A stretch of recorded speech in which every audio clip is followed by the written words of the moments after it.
मी तुला कितीतरी वेळा सांगितलं होतं की तुझं शरीर असं विना दुपट्ट्याचं उघडं ठेवू नकोस. स्वतःवर नियंत्रण ठेव सुहाना, नाहीतर तू माझ्यापेक्षा 8 वर्षांनी लहान आहेस हा आदर मी विसरून जाईल. पण आज माझ्या प्रिये, तू जशी मला तुझ्या जवळ ओढून तुझ्या सुगंधाने मोहतेस, तसाच मी तुला छळणार आहे. नाही, कृपया असं करू नका, मी मरेन. प्रशांतच्या पकडीतून सुटण्यासाठी धडपडत ती रडू लागली. ती बराच वेळ त्याची विनवणी करत राहिली. तिचे हात त्याच्या रेशमी टायने बांधलेले होते, ज्यामुळे तिला हालचाल करता येत नव्हती. त्याच्या भावनांची तीव्रता इतकी वाढली होती की ती वेदनेने विव्हळू लागली. तिला त्या अवस्थेत काही वेळ पाहिल्यावर प्रशांतला अखेर सुहानाची दया आली. तो खाली वाकला आणि त्याने प्रेमाच्या मिठीत तिचे कपाळावर ओठ ठेवले. सुहानाला वाटले की तिचा श्वासच थांबेल. प्रशांतने हळुवारपणे तिची साडी सावरत तिला आपल्या बाहूंमध्ये घेतले आणि त्याचा श्वास पूर्णपणे धुंद करणारा होता. मग प्रशांतने तिला हळूच जवळ ओढले आणि ती त्या गोड वेदना सहन करत हुंदके देऊ लागली. तिचे संपूर्ण शरीर निर्जीव झाले. प्रशांत गावात त्याच्या आईवडिलांबरोबर आणि बहिणीबरोबर राहत होता. जेव्हा त्याला शहरात व्यवसायात मोठे यश मिळाले तेव्हा तो आपल्या संपूर्ण कुटुंबाला सोबत घेऊन आला. त्याने आपल्या दोन्ही बहिणींची लग्ने खूप श्रीमंत कुटुंबांमध्ये लावून दिली. लग्नानंतर ते आपापल्या घरात राहायला गेले आणि खूप आनंदी होते. तथापि त्यांच्या बहिणींना प्रशांतने एका आधुनिक शहरी मुलीशी लग्न करावे असे वाटत नव्हते, कारण त्यांचा विश्वास होता की शहरी मुली खूप धूर्त असतात आणि त्या आपल्या वृद्ध आईवडिलांची कधीही काळजी घेणार नाहीत. म्हणून त्यांनी त्यांचे लग्न एका तरुण पण खूप सुंदर गावच्या मुलीशी लावून देण्याचे ठरवले. त्याचा हेतू फक्त एवढाच होता की त्याने आपल्या आईवडिलांचा आदर करावा. त्यांनी प्रशांतला सुहानाशी लग्न करण्यासाठी राजी तर केले. सुहाना अनाथ होती आणि प्रशांतच्या बहिणींना ओळखत होती. तिला एक सावत्र भाऊही होता, जो तिच्यासोबत राहत नव्हता. तो फक्त अधूनमधून तिला भेटायला यायचा. प्रशांत या लग्नासाठी अजिबात तयार नव्हता, पण तो आपल्या आईवडिलांच्या इच्छेला नकार कसा देऊ शकणार होता? प्रशांत खूप आज्ञाधारक मुलगा होता, म्हणून त्याने आपल्या आईवडिलांचा मान राखून सुहानाशी लग्न केले. पण सुहाना त्याच्यापेक्षा 8 वर्षांनी लहान होती ही गोष्ट प्रशांतला नेहमीच खटकत असे. त्याला वाटायचे की वैवाहिक जीवनातील सुंदर आणि उत्कट क्षणांबद्दल सुहानाला काहीच कल्पना नसेल आणि नेमके तसेच घडले. लग्नाच्या पहिल्या रात्री जेव्हा तो तिच्याजवळ गेला तेव्हा त्याच्या लक्षात आले की तिला याबद्दल काहीच माहीत नाही. त्या रात्रीसाठी प्रशांतच्या आशा धुळीस मिळाल्या. अस्वस्थ होऊन तो सिगारेट पेटवण्यासाठी बाल्कनीत गेला. दुसरीकडे सुहाना आपल्या पलंगावर बसून हात चोळत होती आणि आपल्या पतीला दूर जाताना पाहून तिच्या काळजात धस्स होत होते. तिच्या नंदांनी तिला नवऱ्याला कसे आकर्षित करायचे हे समजावून सांगितले होते, पण ती पहिल्याच रात्री अपयशी झाली होती. तिने प्रशांतचे मन जिंकण्याचा निश्चय केला होता. सकाळी जेव्हा ते सर्वजण नाश्त्यासाठी खाली गेले तेव्हा प्रशांतच्या बहिणींनी सुहानाला एकांतात विचारले, "प्रशांत तुझ्या जवळ आला होता का? तुम्हा दोघांची रात्र चांगली गेली का?" सुहानाने दुःखाने नाही म्हणून मान हलवली. संकोचत ती म्हणाली, "दीदी, त्यांच्या मनात माझ्याबद्दल नेमकं काय आहे हे मला काहीच कळत नव्हतं. मी काय करू शकले असते त्याने माझ्याजवळ यावं असं मला वाटत होतं." पण तो गंभीर होऊन बाल्कनीत जाऊन उभा राहिला. तिने शब्दशः खरं सांगितलं होतं, ज्यामुळे तिच्या दोन्ही नंदांना धक्काच बसला. हे काय केलंस वेड्या मुली?" त्याने सांगितल्याप्रमाणे करायला हवं होतं. "आजपासून आम्ही तुला तुझ्या नवऱ्याला भुरळ घालण्याच्या युक्त्या शिकवू. लक्षात ठेव, आम्ही जे काही सांगू ते तुला ऐकावंच लागेल. जर तू नाही केलंस तर प्रशांत तुला सोडून शहरातल्या दुसऱ्या एखाद्या हुशार मुलीशी लग्न करेल. तुला हेच हवंय का?" तिच्या मोठ्या नणंदने तिच्याकडे रागाने बघत विचारले. तिला माहीत होतं की सुहाना प्रशांतला दुसऱ्या कोणाकडेही कधीही जाऊ देणार नाही. "नाही, मी माझ्या नवऱ्याला कोणासोबतही वाटून घेणार नाही. माझं त्याच्यावर खूप प्रेम आहे. मी त्याला दुसऱ्या कोणाला कसं देऊ शकेन?" ती रडली. मग तिच्या दुसऱ्या नंदेने तिच्या खांद्यावर थाप मारून म्हटले, "ठीक आहे, आम्ही सांगतो तसंच कर. नाहीतर एखादी शहरातली मुलगी येईल आणि तुझा नवरा घेऊन जाईल आणि तू रडत बसशील. समजलं?" सुहानाने काळजीने मान डोलावली.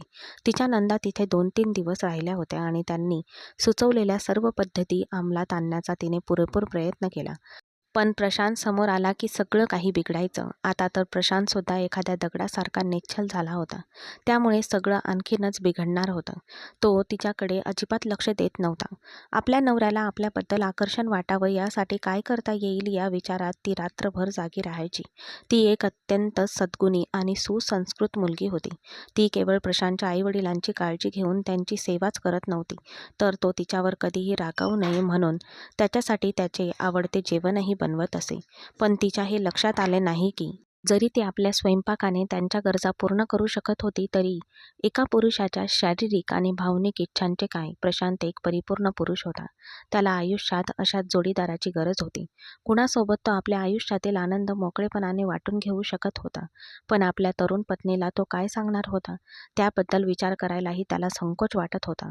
सुहानाच्या प्रयत्नांमुळे प्रशांतने तिला एका चांगल्या कॉलेजमध्ये दाखल केले. तिथे सुहानाला एका नवीन जगाची ओळख होऊ लागली. प्रशांतची इच्छा होती की तिने शिक्षण घ्यावे जेणेकरून ज्या गोष्टी तो स्वतः तिला समजावून सांगू शकत नव्हता त्या तिला समजू शकतील. तिने कॉलेज सुरू करून 6-7 महिने उलटले होते. आता तिला बऱ्याच गोष्टींची माहिती झाली होती. तिचे मित्रमैत्रिणीसुद्धा आपापसात अशा गोष्टींबद्दल बोलत असत ज्या सुहानाला कधी माहीत नव्हत्या. जसे की बॉयफ्रेंड गर्लफ्रेंडच्या गप्पा, ते एकमेकांना कसे आनंदी ठेवतात. सुहानाने विचार केला, तिला नवरा आहे, तिला बॉयफ्रेंडची काय गरज आहे? हो, ती हे सगळं तिच्या नवऱ्यावर आजमावू शकत होती. आज तिने घरी जाऊन प्रशांतला आकर्षित करण्यासाठी काहीतरी नवीन करायचं ठरवलं होतं. पण तिलाही माहीत नव्हतं की तिच्या लहान वयामुळे आणि निरागसपणामुळे प्रशांत हळूहळू बाहेरील जगाकडे आकर्षित होत होता. आज जेव्हा प्रशांत घरी आला तेव्हा तो आपल्यासोबत एका खूप आधुनिक मुलीला घेऊन आला होता. ते दृश्य पाहून सुहानाचे डोळे विस्फारले. ती घाबरली होती. ती प्रशांतकडे गेली आणि विचारलं, तुमच्यासोबत आलेली ही मुलगी कोण? प्रशांत हसून म्हणाला, ही माझी बिझनेस पार्टनर काव्य आहे. तिने मला व्यवसायात खूप मदत केली आहे. तिचा नवरा कामासाठी परदेशात आहे आणि काल रात्री त्यांच्या घरात चोरी झाली. त्यामुळे तिला राहायला सुरक्षित जागा नव्हती. मी तिला काही दिवसांसाठी आपल्या घरी आणले आहे. तिच्यासाठी एक छान खोली तयार ठेव. ती 3-4 दिवस आपली पाहुणी असेल. इच्छा नसतानाही सुहानाने आपले अश्रू गिळले आणि काव्यासाठी खोली तयार केली. जेव्हा ती खूप वेळाने खाली आली तेव्हा तिने पाहिले की काव्या ती अजूनही प्रशांतशी हसत बोलत होती आणि त्याच्या अगदी जवळ बसली होती. त्या दोघांनाही झोपण्याची अजिबात इच्छा नव्हती असे वाटत होते. प्रशांत, खोली तयार आहे आणि मी जेवणही तयार केले आहे. आई बाबा आधीच बसले आहेत. त्यामुळे तू पण येऊ शकतोस. सुहाना खोटं हसत म्हणाली. तिला आपल्या कडकपणा दाखवून प्रशांतला दुखवायचं नव्हतं. प्रशांतने काव्याला खुणावत म्हटले, ये काव्या, आपण जेवूया. काव्या डायनिंग टेबलजवळ गेली. प्रशांतच्या आईवडिलांना नमस्कार केला आणि लगेचच प्रशांतच्या अगदी शेजारी असलेल्या खुर्चीवर जाऊन बसली. जेवण वाढणारी सुहाना तिथेच थक्क होऊन उभी राहिली. त्या मुलीची प्रशांतच्या शेजारी बसण्याची हिंमतच कशी झाली? ती थेट काव्याकडे गेली. तिथे उभी राहिली आणि स्पष्टपणे म्हणाली, ही माझी जागा आहे. तू उठ आणि माझ्या समोरच्या खुर्चीवर बस. सुहानाचा आपली जागा दुसऱ्या कोणालाही देण्याचा अजिबात इरादा नव्हता. प्रशांतने आश्चर्याने तिच्याकडे पाहिले. काय झालं सुहाना? इथे एकच खुर्ची आहे का? तू पलीकडे बसलीस तर काही होणार नाही. तो किंचित कठोर स्वरात म्हणाला.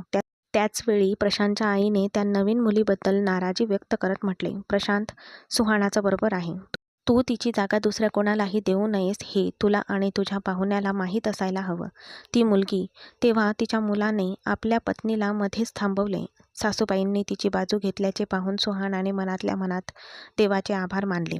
सर्वांसमोर व्यत्यय आणल्याने काव्या अनिच्छेने उठून दुसऱ्या खुर्चीवर बसली. सुहाना लगेच प्रशांतच्या शेजारी जाऊन बसली. काव्याने तिची जागा घेतली नाही या विचाराने तिचे हृदय आनंदाने भरून आले. पण ही सुहानाची चूक होती. काही काळापासून प्रशांतसोबत काम करत असलेली काव्या त्याच्या प्रेमात पडू लागली होती. ती त्याच्यासोबत काम करत होती आणि नकळत प्रशांतच्या प्रेमात पडली होती. म्हणून जेव्हा तिला संधी मिळाली तेव्हा ती गुपचूप प्रशांतच्या घरात शिरली.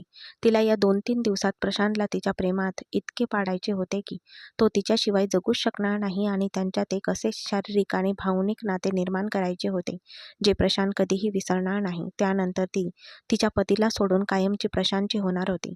पण जशी ती त्याच्या घरी पोहोचली आणि प्रशांतच्या तरुण आणि सुंदर पत्नीला पाहिले, तिच्या आशा धुळीस मिळाल्या. पण लवकरच तिच्या लक्षात आले की प्रशांत आणि सुहाना यांच्यात घट्ट नाते नव्हते. म्हणून तिने त्यांच्यात अंतर निर्माण करायचे ठरवले. रात्रीच्या जेवणानंतर प्रशांत आणि काव्या त्यांच्या व्यवसायावर चर्चा करण्यासाठी अभ्यासिकेत परत गेले.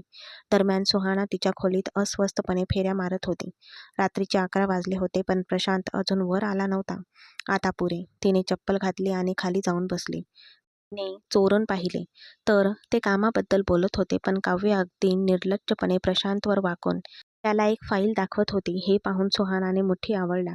ती लगेच खोलीत आली. प्रशांत, तू अजून जागा आहेस का? चल, मला झोप येत नाही, असं म्हणत ती त्याच्याजवळ गेली. प्रशांतने तिच्याकडे बघून गंभीर स्वरात म्हटले, सुहाना, मला काही महत्त्वाचे काम करायचे आहे. तू तुझ्या खोलीत जाऊन झोप. माझे काम झाल्यावर मी परत येईन.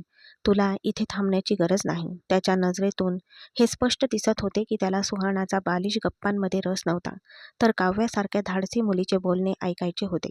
सुहाना आपले अश्रू गिळत तिथेच उभी होती. प्रशांतने तिला पुन्हा जाण्याचा इशारा केला. सुहाना, आता जा. तू आम्हाला त्रास देत आहेस. तेवढ्यात काव्या सुहानाला चिडवत म्हणाली, वाटतंय की तुमच्या गावाकडच्या बायकोला शहरी जीवन कळत नाही. मॅडम, तुम्हाला आमच्यामध्ये पडून नेमकं काय हवंय? तिने भुवया उंचावत विचारले. तिच्या चेहऱ्यावरचे हास्य म्हणजे विजयाचे अभिमानास्पद चिन्ह होते. हे पाहून सुहाना खिन्न होऊन जड पावलांनी आपल्या खोलीत परत गेली. ती पलंगावर कोसळली आणि जोरजोरात रडू लागली. आपण इतके दुष्ट का वागतो असा विचार करत ती स्वतःच्या सौंदर्याचा आणि स्वतःचाच तिरस्कार करू लागली. ती आपल्या नवऱ्याला आकर्षित करू शकली नाही. ती जोरजोरात रडली, पण प्रशांत बराच वेळ वर आला नाही. आपण उशिरा आपल्या खोलीत आलो आहोत म्हणूनच सुहाना रडत आहे हे प्रशांतला चांगलंच ठाऊक होतं. म्हणून त्याने गोड आवाजात तिला आवाज दिला, पण सुहानाने त्याचा हात झटकून दूर केला. तू त्यांच्याच जवळ जा. तू रात्रभर तिच्यासोबत बसला होतास. तू असं का करतोस? ती हुंदके देत म्हणाली. प्रशांतने तिच्या डोळ्यातील अश्रू पुसले आणि म्हणाला, तसं काही नाहीये माझ्या प्रिये. तू माझी पत्नी आहेस. मी तुला सोडून कुठेही जाऊ शकतो का? मला तिच्याशी काही महत्त्वाच्या गोष्टींबद्दल चर्चा करायची होती आणि ते खरंच महत्त्वाचं होतं. त्याने सुहानाकडे पाहिले आणि तिच्या केसांवरून हात फिरवला आणि सुहाना प्रशांतच्या छातीला विलगली. मी तुला आता कुठेही जाऊ देणार नाही. फक्त माझ्यासोबत इथेच झोप. त्याला हळुवारपणे धमकी देत ती म्हणाली. प्रशांत हसला आणि तिच्यासोबत झोपी गेला. ते झोपायला जाऊन थोडा वेळच झाला होता. तेवढ्यात त्यांच्या बेडरूमच्या दारावर थाप पडली. प्रशांत उठून दार उघडायला गेला तर समोर काव्या घाबरलेल्या चेहऱ्याने उभी होती. काय झालं काव्या? रात्रीच्या यावेळी? प्रशांतने काळजीने विचारले. काव्या थरथरत म्हणाली, प्रशांत, मला खूप भीती वाटते. मी खोलीत एकटी झोपू शकत नाही. तुला माहीतच आहे की काल माझ्या घरात चोरी झाली. त्या चोरांनी मला बांधून ठेवलं होतं. ती भीती अजूनही माझ्या मनातून जात नाहीये. प्लीज, मी एकटी झोपू शकत नाही. माझ्यासोबत ये. थोडा वेळ बोल आणि मी झोपल्यावर परत ये. मला खात्री आहे की तुझ्या बायकोला काही हरकत नसेल.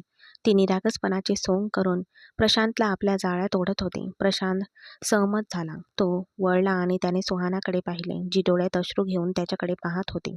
ठीक आहे सुहाना, तू झोप. काव्या बस थोडी घाबरली आहे ना, मी तिला झोपवून थोड्या वेळाने परत येतो. असे म्हणून त्याने खोलीचा दरवाजा बंद केला आणि तो निघून गेला. जाताना काव्या सुहानाकडे एक विजयी कटाक्ष टाकायला विसरली नाही. तिच्या मागे सुहाना पुन्हा जोरजोरात रडू लागली. ती इतकी असहाय्य का होती? रात्रीचे 2 वाजले होते पण प्रशांत अजूनही खोलीत परत आला नव्हता. सुहानाने हिंमत गोळा केली आणि इच्छा नसतानाही तिची पावले काव्याच्या खोलीच्या दिशेने पडू लागली. तिने हळूच दरवाजा उघडताच आतले दृश्य पाहून तिला धक्काच बसला. काव्या प्रशांतच्या शर्टची बटणे उघडत होती आणि त्याच्या छातीवरून हात फिरवत होती. त्याचवेळी तिचे ओठ प्रशांतच्या गालाला स्पर्श करत होते. सुहानाचा राग अनावर झाला. तू हे काय करत आहेस? ती ओरडली. सुहानाचा आवाज ऐकून प्रशांत दचकून जागा झाला आणि आश्चर्याने तिच्याकडे पाहू लागला. तू इथे काय करतेस? प्रशांत डोळे चोळत म्हणाला, खरं तर मीच तुला विचारायला हवं. तू मला म्हणाला होतास की लवकरच परत येशील आणि 2 तासापासून या मुलीसोबत अशा अवस्थेत इथे पडून आहेस. तुला लाज वाटत नाही का? तू येशील का? ती थरथरत्या आवाजात म्हणाली. प्रशांतने अनवधानाने स्वतःकडे पाहिले. तिथे त्याच्या शर्टची बटणे उघडली होती. त्याने अचानक काव्याकडे पाहिले. ती निरागसपणाचा आव आणत होती. मी झोपेत होते प्रशांत. तू माझ्या शेजारी झोपला आहेस याची मला कल्पनाच नव्हती. कदाचित मला वाटलं की माझ्याजवळ माझा नवराच आहे. म्हणून कृपया मला माफ कर प्रशांत. काव्या डोळ्यात अश्रू आणून म्हणाली. प्रशांत म्हणाला, ठीक आहे. असं होतं आणि तो सुहानासोबत पटकन खोलीतून बाहेर पडला. मागे सुहाना रागाने मुठ्ठी आवळून काव्याच्या जवळ आले आणि तिचे केस पकडले. जर माझ्या नवऱ्यावर वाईट नजर टाकली तर खबरदार. तो फक्त माझा आहे. जर तू त्याला थोडं जरी गुंतवण्याचा प्रयत्न केलास तर मी तुझे सोनेरी केस कापून टाकेल आणि तुझा चेहरा फाडून टाकेल. समजलं का? सुहाना वेगाने निघून गेली तर काव्या रागाने चादर ओरखडत राहिली. सुहाना, तू चूक केलीस. तू स्वतःच्या पायावर कुऱ्हाड मारून घेतली आहेस. आता बघ मी तुझ्या डोळ्यादेखत तुझ्या नवऱ्याला कसं माझं बनवते. दरम्यान प्रशांत खोलीत सुहानाची वाट पाहत होता. जेव्हा सुहाना अगदी उदास चेहऱ्याने परत आली तेव्हा प्रशांतने तिचा हात हातात घेत म्हटले, माझा ऐक सुहाना. त्याने तिचा हात धरण्याचा प्रयत्न केला. माझा ऐक सुहाना, खबरदार. मला स्पर्श करू नकोस. तुझं काहीही ऐकायचं नाहीये मला. तिने त्याचा हात जोरात झटकून टाकला आणि झोपी गेली. प्रशांतला जाणवले की झोपेतही सुहानाचे शरीर थरथरत होते. ती रडत होती. सकाळी जेव्हा प्रशांत उठला तेव्हा सुहाना खोलीत नव्हती. ती नाश्ता बनवण्यासाठी खाली गेली होती. जेव्हा प्रशांत तयार होऊन खाली आला तेव्हा नाश्ता आधीच टेबलावर होता. सुहाना प्रशांतशी बोलत होती. प्रशांत काळजीने तिच्या चेहऱ्याकडे पाहत होता. तेव्हा काव्याने प्रशांतकडे बघून म्हटले, प्रशांत लवकर कर. तुला माहीत आहे आज आपली एक महत्त्वाची मीटिंग आहे. हे ऐकून सुहानाने ओठ चावले. प्रशांतने पटकन नाश्ता संपवला आणि काव्यासोबत ऑफिसला निघाला. सुहानाच्या डोळ्यातून पुन्हा अश्रू वाहू लागले. मदतीसाठी ती कोणाकडे जाणार होती? तिला माहीत होतं की प्रशांतला आपल्याकडे खेचण्याची एकही संधी काव्य सोडणार नाही. जेव्हा तिच्या सासूने सुहानाला या अवस्थेत पाहिले तेव्हा तिने तिला तिच्या खोलीत बोलावले. तिचे सासरे घरी नव्हते. तिच्या सासूने प्रेमाने विचारले, सांग काय झाले आहे? हुंदके देत सुहानाने सुरुवातीपासून ते आत्तापर्यंतची सगळी हकीकत सांगितली. तिची सासू देखील चिंतेत होती. तिचा मुलगा साधा होता, पण आज तो एका स्त्रीच्या जाळ्यात अडकला असता तर त्याला परत आणणं अवघड झालं असतं. तिची सासू म्हणाली, मुली, तुला हिंमत दाखवावी लागेल. तुला प्रशांतच्या मनात स्वतःसाठी जागा निर्माण करायला हवी. तू इतकी चांगली मुलगी आहेस. प्रशांत असं का करतोय हे मला कळत नाही. आई, मी काय करू? कृपया मला सांगा, म्हणजे तो माझ्यासोबत व्यवस्थित राहू शकेल. त्याला फक्त काव्यासारख्या आधुनिक मुलीच आवडतात, जी काल रात्री त्याच्या इतकी जवळ आली होती आणि तो तिला काही बोललाही नाही. सुहाना तक्रारीच्या स्वरात म्हणाली, काळजी करू नकोस मुली. आपण त्या मुलीबद्दल काहीतरी करू. ती घरी आल्यावर बघू. तिच्या सासूने तिचे सांत्वन केले. सुहानाने आता छान तयार व्हायचे ठरवले होते आणि ती प्रशांतचे मन जिंकण्यासाठी सर्व युक्त्या वापरणार होती. संध्याकाळ झाली होती, पण प्रशांत आज परत आला नव्हता. सासू-सासऱ्यांना जेवण देऊन त्यांना झोपवल्यानंतर काव्य आणि प्रशांत रात्री 12 वाजता घरात आले. प्रशांत बेधुंद दिसत होता आणि काव्य त्याला आधार देत होती. सुहाना पटकन त्यांच्याकडे गेली. प्रशांतला काय झाले आहे? माझ्याकडे बघा. मरणासन्न प्रशांत शुद्धीवर नव्हता. सुहानाने रागाने काव्याकडे पाहिले. तू त्याला काय केलंस? तो कधीच अशा अवस्थेत येत नाही. काव्या मिश्किलीने हसून म्हणाली, बरं, आम्ही एका पार्टीला गेलो होतो. तिथे प्रशांतने ड्रिंक्स घेतले आणि हो, प्रशांतने माझ्यावरचं प्रेमही व्यक्त केलं आहे. तुला ते बघायचं आहे का? काव्याने तिच्या फोनवर एक व्हिडिओ लावला, ज्यात प्रशांत तिच्यावर टेकून तिच्या जवळ येत होता. हे पाहून सुहानाला खूप दुःख झाले. तिने जबरदस्तीने प्रशांतला काव्याच्या हातातून सोडवले आणि म्हणाली, माझ्या नजरेसमोरून दूर हो. मी तुला बघून घेईन. ती प्रशांतला तिच्या खोलीत घेऊन गेली. एवढं सगळं पाहूनही या मुलीने प्रशांतला का सोडलं नाही, या विचारात काव्या संतापली होती. खरं तर प्रशांतने काव्याला सहजपणे सांगितले होते की तो सुहानावर प्रेम करतो, पण सुहाना वयाने लहान असल्यामुळे तो अजूनही तिच्या पूर्णपणे जवळ जाऊ शकलेला नाही आणि त्याच्या स्वतःच्या काही इच्छा आहेत. काव्याला याचाच फायदा घ्यायचा होता. तिने रेस्टॉरंटमध्ये प्रशांतच्या पेयात मुद्दाम काहीतरी मिसळले आणि त्याचा बेशुद्धीचा फायदा घेऊन सुहानाला घरातून बाहेर काढण्यासाठी फसवण्याच्या उद्देशाने गाडीत फोटो आणि व्हिडिओ काढले. पण तिची योजना तिच्यावरच उलटली. दुसऱ्या दिवशी प्रशांतच्या बहिणींनी सर्वांना त्यांच्या घरी जेवणासाठी बोलावले. कामावरून वेळेवर पोचू शकणार नाही आणि संध्याकाळी परत येईन असे प्रशांतने फोन करून सांगितले. सुहाना आणि संपूर्ण कुटुंबीय आले. रात्र झाली पण प्रशांत अजूनही आला नव्हता. सुहानाला नाराज पाहून तिची नणंद तिला चिडवत म्हणाली, काय झालं सुहाना? तुझा नवरा येईल. इतकी काळजी करू नकोस. सुहाना दुःखी होऊन म्हणाली, दीदी, तुम्ही त्या मुलीला ओळखत नाही. तिला माझा नवरा हिसकावून घ्यायचा आहे.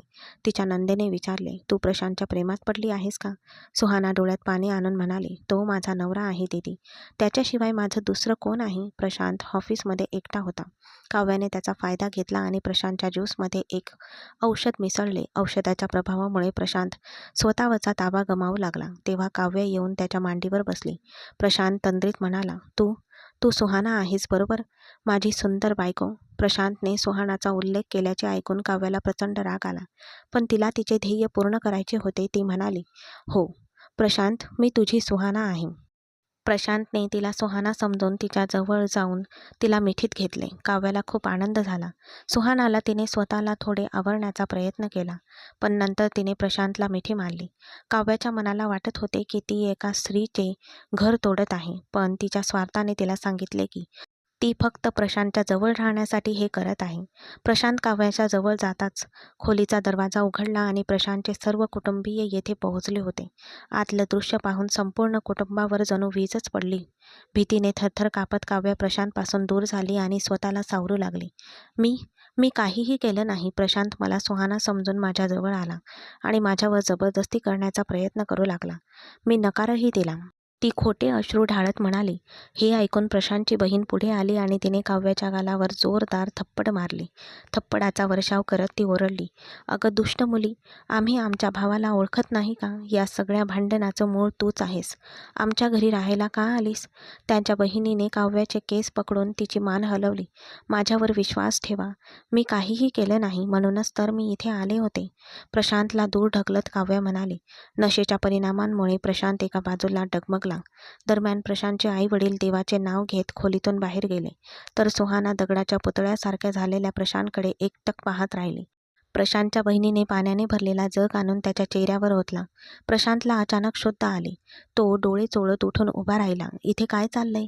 तुम्ही सगळे इथे का जमला आहात? डोकेदुखीने ठणकत असलेल्या त्याने विचारले. काव्याला इतक्या जवळ पाहून तो थक्क झाला. तू इथे काय करत आहेस, आणि तेही माझ्यासोबत या अवस्थेत? तिच्याकडे रागाने पाहत त्याने विचारले. पण जेव्हा त्याने मागे वळून स्वतःकडे पाहिले आणि सर्वांना पाहिले, तेव्हा तो जागेवरच गोठून उभा राहिला. त्याने आपल्या पत्नीकडे पाहिले, जी अविश्वासाने त्याच्याकडे पाहत होती. स्वतःचा खुलासा करण्याच्या आशेने प्रशांत तिच्या दिशेने पुढे सरकला, पण सुहाना सतत मान हलवत आणि पावले मागे घेत राहिली. मला तुझा तिरस्कार वाटतो. तू माझ्यासोबत असे कसे करू शकतो? मी लहान आहे असे सांगून तू माझी फसवणूक केलीस, आणि तरीही दुसऱ्या मुलीसोबत मजा करत होतास. तुझ्या प्रेमाची आणि तुझ्या निवडींची लाज वाटली पाहिजे. असं म्हणत सुहाना प्रशांतच्या गालावर जोरदार थप्पड मारून आपल्या खोलीत निघून गेली. दरम्यान तिच्या नंदांनी काव्याला तिचे केस पकडून तिला ऑफिस बाहेर काढले होते. आपले सर्व कपडे घेऊ द्यावेत म्हणून ती ओरडत होती, पण त्यांनी तिच्याकडे दुर्लक्ष करून तिला बाहेर हाकलून दिले. आता प्रशांत ऑफिसमध्ये आपल्या आईवडिलांसमोर मान झुकवून उभा होता. तो तिथे लाजेने मान खाली घालून बसला होता. तेवढ्यात त्याचे वडील उठून पुढे आले आणि त्यांनी त्याच्या थोबाडीत मारली. त्यांच्या पाठोपाठ त्याची आईसुद्धा आली. तुला आमचा मुलगा म्हणायला आम्हाला लाज वाटते. तू तुझी मूल्य विसरावीस म्हणून आम्ही तुला शहरात येऊ दिले नाही. एका मुलीचे आयुष्य उद्ध्वस्त करायलाच आम्ही तुला शिकवले का? तू आमचे बाळ आहेस याचा आम्हाला खेद वाटतो. असे म्हणून ते दोघे आपापल्या खोलीत गेले आणि त्यांनी दार बंद केले. प्रशांत त्याच्या मागे एकटाच बसला होता आणि स्वतःलाच विचारत होता की त्याने हे का घडू दिले? त्याने काव्याला स्वतःच्या जवळ का येऊ दिले? जर त्याने तिला आपल्या खोलीत येऊ दिले नसते तर ती त्याच्या पेयात काही मिसळूच शकली नसती, आणि ती सुहाना आहे असे समजून तो तिच्या जवळ जाऊ शकला नसता. सगळं काही उद्ध्वस्त झालं. जेव्हा तो त्याच्या खोलीत गेला तेव्हा सुहाना तिथे नव्हती. ती गेस्ट रूममध्ये गेली होती. प्रशांतने दरवाजा ठोठावला. सुहाना, कृपया दरवाजा उघड. मला माफ कर. मी हे मुद्दाम केले नाही, तो रडत म्हणाला. तो रात्रभर तिच्या खोलीबाहेर बसून राहिला. सुहाना आत रडत होती आणि प्रशांत बाहेर रडत होता. सकाळी जेव्हा सुहाना तिच्या खोलीच्या बाहेर आली तेव्हा प्रशांत दचकून जागा झाला. ऐक माझं सुहाना, फक्त माझ्याकडे बघ. मी काहीही केलेलं नाही. तिनेच माझ्या ज्यूसमध्ये काहीतरी मिसळलं होतं. त्याने तिला धीर देण्याचा प्रयत्न केला, पण सुहाना त्याच्या बाजूने निघून गेली. ती क्षणभरही थांबली नाही. आता सुहानाने प्रशांतला कसा त्रास द्यायचा याची स्पष्ट योजना आखली होती. ती शांतपणे खाली गेली आणि सर्वांसाठी नाश्ता बनवू लागली. तिच्या नंदासुद्धा तिच्याकडे निःशब्दपणे पाहत होत्या. तिने नाश्ता वाढून झाल्यावर तिच्या एका नंदेने विचारले, सुहाना, तू ठीक आहेस ना? सुहानाने होकारार्थी मान हलवली. थोड्या वेळाने प्रशांतही खाली आला. तो घाबरलेल्या नजरेने सर्वांकडे पाहत होता. अचानक सुहानाचा आवाज आला. दीदी, मला आज शॉपिंगला जायचं आहे. तुम्ही मला घेऊन जाल का? सुहानाने कोणाकडे तरी अशी गोष्ट मागितली ही पहिलीच वेळ होती. तिची नणंद लगेच म्हणाली, हो, का नाही, आपण आजच निघू आणि रात्री उशिरा घरी येऊ. ती तिच्या भावाला ऐकू जाईल अशा आवाजात बोलली आणि सुहानाला घेऊन गेली. सकाळ सरून संध्याकाळ झाली, पण ती परत आली नव्हती. प्रशांत आता अस्वस्थ झाला होता. तो आज ऑफिसलाही गेला नव्हता. त्याची मनस्थिती पूर्णपणे भंग झाली होती. त्याचे हृदय वारंवार धडधडत होते. तो विचार करत होता. प्रशांतची नजर मुख्य दरवाजाकडे पडताच तो थक्क झाला. तिथे तिच्या बहिणीसोबत उभी असलेली मुलगी सुहाना होती, पण ती खूप वेगळी दिसत होती. सुहानाने तिचे लांब केस खांद्यापर्यंत कापले होते. ही नवीन केलेली हेअरस्टाईल तिच्या चेहऱ्यावर खूप सुंदर दिसत होती. फेशियलनंतर तिचा चेहरा आणखीनच उजळला होता. तिच्या आधुनिक कपड्यांमध्ये ती खूपच मोहक दिसत होती. तिला इतके बदललेले पाहून प्रशांतच्या हृदयाची धडधड वाढली. त्याने तिच्या जवळ जाण्याचा प्रयत्न केला, पण सुहानाने त्याच्याकडे दुर्लक्ष करून ती निघून गेली. आता हे रोजचेच घडू लागले. ती छान तयार होऊन त्याच्या आजूबाजूला फिरायची. प्रशांतला तिला स्पर्श करावासा वाटत होता, पण ती त्याच्याकडे न पाहताच पुढे निघून जायची. प्रशांत मुठ्ठी आवळून उभा राहायचा. असाच 1 महिना गेला. आता पाण्याबाहेर काढलेल्या माशाप्रमाणे प्रशांत तिच्या जवळ जाण्यासाठी तळमळत होता. एके दिवशी जेव्हा तो नाश्त्यासाठी टेबलावर बसला होता, तेव्हा त्याचे आई-वडील टेबलावर नव्हते. थोड्या वेळाने सुहाना स्वयंपाकघरातून बाहेर आली आणि तिने प्रशांत समोर जेवण ठेवले. आज तिने जरा खोल गळ्याचा ड्रेस घातला होता. पूर्वी ती नेहमी खोल गळ्यांचे कपडे घालायची, पण तिला अशा रूपात पाहून प्रशांतची तहान अधिकच वाढली. प्रशांतला तिच्याकडे एकटक पाहावेसे वाटत होते, पण ती नाश्ता करून आधीच निघून गेली होती. प्रशांत तिच्या प्रत्येक हालचालींवर बारकाईने लक्ष ठेवत होता.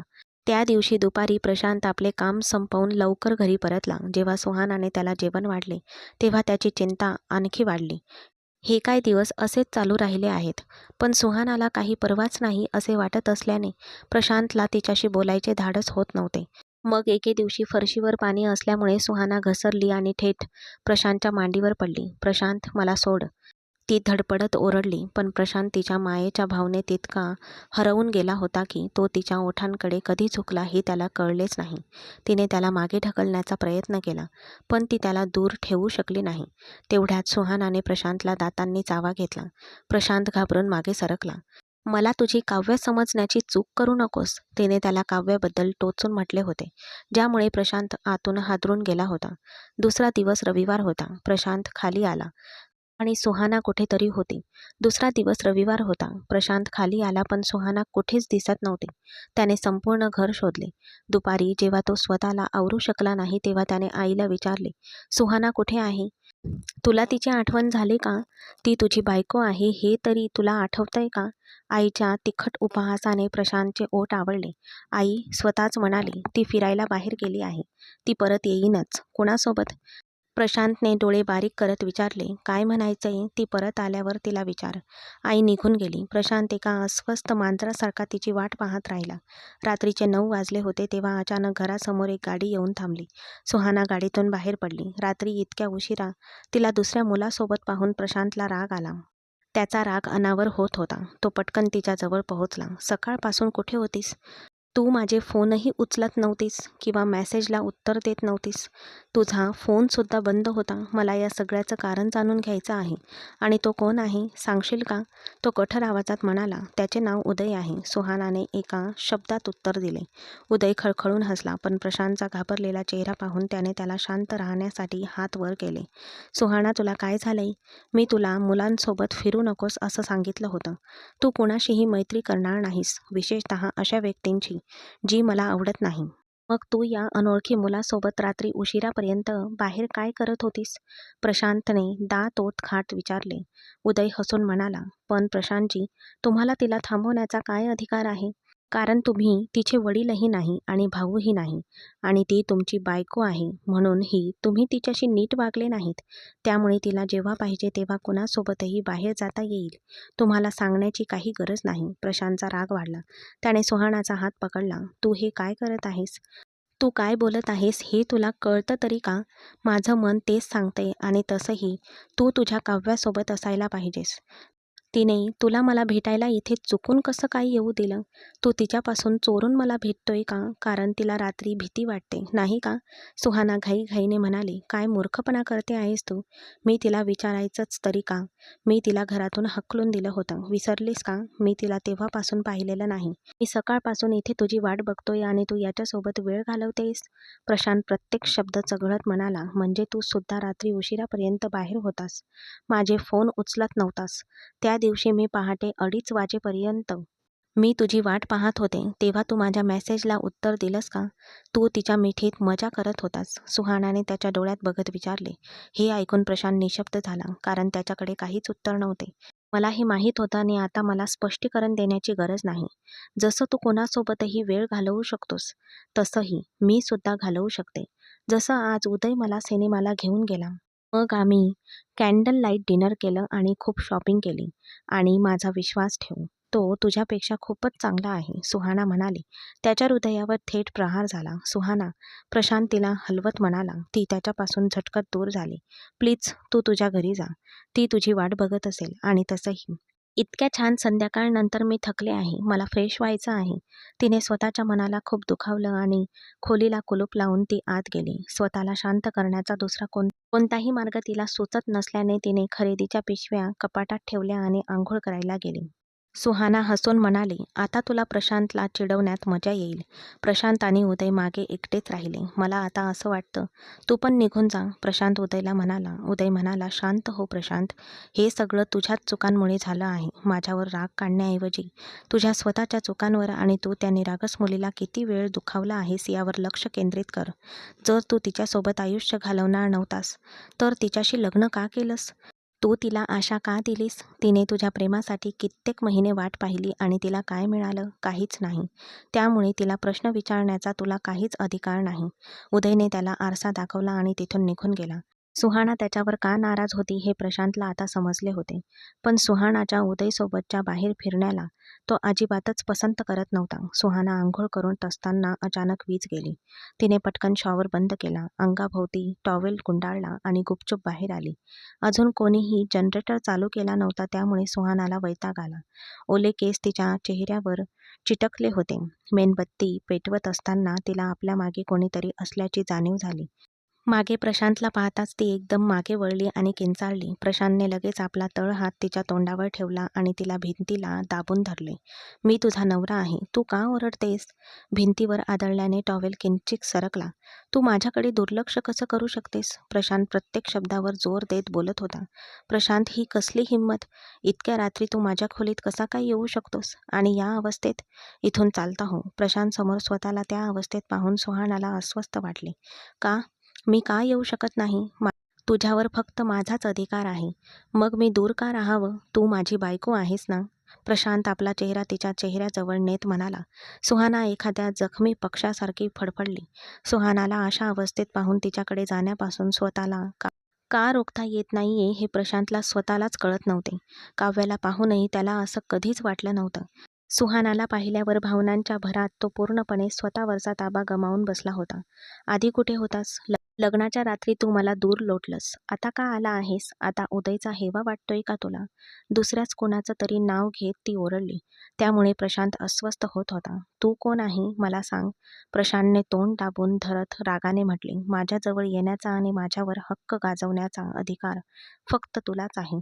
पण उदयसोबत माझं एक घट्ट नातं आहे. मी त्याच्याशी असलेलं नातं तोडू शकत नाही. सुहानाच्या कठोर शब्दांनी त्याला आतून जाळून टाकलं. ती प्रशांतशिवाय दुसऱ्या कुणाला इतकं महत्त्व कसं देऊ शकते याने प्रशांतला धक्काच बसला. सुहानाच्या उदयसोबतच्या नात्याबद्दल त्याला गैरसमज झाला होता.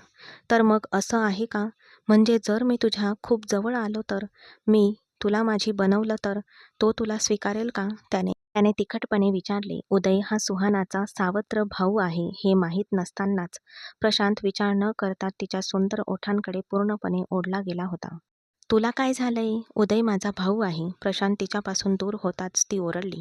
प्रशांत दचकून भानावर आला. काय? तू काय म्हणते आहेस? ते खरं आहे, पण आधी तू इतरांना त्रास देणं बंद केलंस तर बरं होईल. ती त्याला चिडवत म्हणाली. म्हणजे तू इतके दिवस मला चिडवत होतीस? तिने भुवया उंचावल्या. खांदे उचकवत विचारले. का? तू काही जळून खाक होणारी मेणबत्ती आहेस का? असं विचारत तिने केस झटकले आणि प्रशांतच्या चेहऱ्यावर मारले. प्रशांतने सुहानाचा हात धरला. माझ्याकडे बघ. कालही मी तुझाच होतो आणि आजही तुझाच आहे. मला माहीत आहे की माझ्याकडून खूप मोठी चूक झाली, पण मी शुद्धीवर नव्हतो. हात जोडून मी माफी मागतो. मला माझ्या चुकांचा खूप पश्चाताप होत आहे. कृपया पुन्हा इतकी उदासीन होऊ नकोस. तो अत्यंत दुःखी आवाजात म्हणाला. सुहाना स्वतःशीच हसली. तिने त्याला खूप पूर्वीच माफ केले होते, पण तिला अजूनही त्याला एक धडा शिकवायचा होता. आता म्हणजे मी आत्ताच दुर्लक्ष करायला सुरुवात केली आहे. आणि तुझा श्वास कोंडला आहे? त्याला खोलीतून बाहेर ढकलत ती म्हणाली. सुहाना, आता मला अशी कठोर शिक्षा देऊ नकोस. मला माफ कर. प्रशांत गयावया करत म्हणाला. ठीक आहे, मग मला पटवून दे. माझं मन जिंकण्याचा प्रयत्न कर. असं म्हणत तिने प्रशांतला अडचणीत आणलं. मग पुढे काय झालं? प्रशांत तिच्यासाठी रोज फुलांचे सुंदर गुच्छ आणायचा. कधी सुंदर सुंदर साडी तर कधी दागिने. पण सुहाना इतक्या सहज तयार होणार नव्हती. उलट ती खोल गळ्याचे कपडे घालून प्रशांतला अधिक अस्वस्थ करायची. ते घातल्याने प्रशांत अधिक अस्वस्थ होईल. एका संध्याकाळी ती एका सुंदर काळ्या जाळीच्या साडीत प्रशांत समोर आली. तिच्या सौंदर्याने प्रशांतला पूर्णपणे मोहित केले. किमान माझ्यासमोर येताना असले कपडे घालत जाऊ नकोस. स्वतःला असं उघडं ठेवत जाऊ नकोस. ओढणी घेत जा. स्वतःवर थोडं नियंत्रण ठेव. नाहीतर तू माझ्यापेक्षा 8 वर्षांनी लहान आहेस हेच मी विसरून जाईल. मी तुला थेट बिछाण्यावर घेऊन जाईल, प्रशांत श्वास रोखून म्हणाला. सुहानाने मोठ्या ऐटीत कमरेवरचे केस बाजूला सारत आपली सुंदर पाठ दाखवत डोळा मारला आणि म्हणाली, मग तुला कोणी थांबवलंय? तिथेच प्रशांतचा संयम सुटला. पुढच्या क्षणी त्याने सुहानाला आपल्या मिठीत उचलले आणि तिला पलंगावर नेले. सुहानाचे त्याच्या समोरचे संपूर्ण समर्पण प्रशांतला वेड लावत होते. सुहानाला आज प्रशांतला पूर्णपणे आपले बनवायचे होते, म्हणून ती आपल्या पतीला मोहात पाडण्यासाठी पूर्णपणे तयार होती. पण तिच्या मनात अजूनही एक लहानशी भीती होती की आपण काहीतरी चुकीचे करत आहोत की काय. पण आता प्रशांत फक्त तिचाच होता आणि प्रशांतने आपल्या बाहूंच्या घट्ट पकडीने सुहानाला त्याची खात्री दिली होती. माझं प्रेम, माझी सुहाना. प्रशांतने पटकन तिला आपल्या मिठीत घेतले आणि आपले ओठ तिच्या ओठांवर टेकवले. आता तू मला तुझं समजतेस, बरोबर? सुहाना, माझं खरं प्रेम फक्त तुझ्यावरच आहे, दुसऱ्या कोणावरही नाही. माझ्यावर विश्वास ठेव. प्रशांतच्या गोड शब्दांनी सुहानाच्या हृदयात आनंदाचा कल्लोळ झाला. प्रशांत, मी फक्त तुझीच आहे. माझ्या संपूर्ण शरीरावर आणि मनावर फक्त तुझाच अधिकार आहे. ती त्याच्या आणखी जवळ आली. तुझ्यासारखी पत्नी दिल्याबद्दल मी देवाचे कितीही आभार मानले तरी ते कमीच आहेत. मी खूप भाग्यवान आहे. आपला जड हात तिच्या कमरेवर ठेवत प्रशांत म्हणाला, तू काय करतो आहेस? काहीच माहीत नसल्याचा आव आणत तिने विचारले. प्रशांतने तिला आपल्या आणखी जवळ ओढले. तुझ्या या सुंदर शरीरावर फक्त माझाच हक्क आहे. मग तू माझ्या आत आहेस हे मला का जाणवू नये? मी तुला कितीतरी वेळा सांगितलंय की असं माझ्यासमोर स्वतःला उघडं करू नकोस. स्वतःवर नियंत्रण ठेव सुहाना, नाहीतर तू माझ्यापेक्षा 8 वर्षांनी लहान आहेस हे मी विसरून जाईन. पण आज माझ्या प्रिये, तू जसं मला तुझं सौंदर्य दाखवून छळतेस आणि चिथावतेस, तसंच मीही तुला छळेन. प्रशांतने ते जुने शब्द स्वतःच्याच शैलीत पुन्हा उच्चारले आणि हळुवारपणे आपल्या रेशमी टायने सुहानाच्या हातांना बांधले. नाही, कृपया असं करू नका, मी मरेन. प्रशांतच्या स्पर्शातून सुटण्यासाठी धडपडत ती रडली. ती बराच वेळ त्याची विनवणी करत राहिली. तिचे हात बांधलेले होते, त्यामुळे तिला हालचाल करता येत नव्हती. त्याच्या भावनांची तीव्रता इतकी वाढली होती की सुहाना खरोखर प्रशांतच्या प्रेमासाठी तळमळू लागली.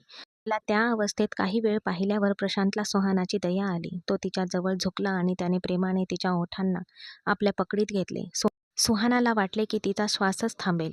प्रशांतने हळुवारपणे तिची साडी सावरत तिला आपल्या बाहूंमध्ये घट्ट धरले होते आणि त्याच्या स्पर्शाने सुहाना पूर्णपणे धुंद झाली होती.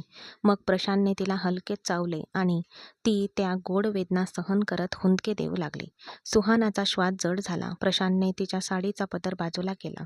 प्रशांत सुहानाच्या अगदी जवळ आला आणि तिचे हुंदके आपल्या बाहूंमध्ये सामावून घेतले. सुहानाने डोळे मिटले आणि प्रशांतच्या सानिध्यात रमू लागले. प्रशांतने तिला प्रत्येक पडद्यातून मुक्त केले आणि तिला पूर्णपणे आपल्या मिठीत घेतले. खोलीभर हुंदक्यांचे आवाज घुमत होते. सुहानाच्या प्रेमात पूर्णपणे हरवून गेलेला प्रशांत भारावून गेला होता. आज त्याला त्याची पत्नी पूर्णपणे मिळाली होती, जी त्याच्यासाठी आपलं गाव सोडून आली होती आणि आता त्याच्या आयुष्यातील सर्वात मोठा आनंद बनली होती.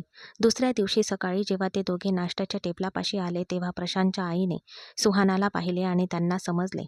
त्या दोघांना आनंदी पाहून त्यांचे नाते अधिक घट्ट झाले आहे हे त्यांना कळून चुकले होते. आतापासून जर तू माझ्या मुलीला थोडं जरी रडवलंस तर तू अडचणीत येशील. मी तुला सोडणार नाही, आई प्रशांतला प्रेमाने रागवत म्हणाली. प्रशांत हसला आणि त्याने मान झुकवली. त्याने टेबलाखालून सुहानाचा हात धरला आणि हळू आवाजात म्हणाला, आता मी तिच्याशिवाय जगण्याची कल्पनासुद्धा करू शकत नाही. तिच्या डोळ्यात अश्रू आणणे आता पूर्णपणे अशक्य आहे. सुहाना लाजेने लाल झाली आणि नजर चुकवत तिने प्रशांतचा हात झटकला. आता त्यांचे छोटेसे सुंदर घर आनंदाने भरून गेले होते.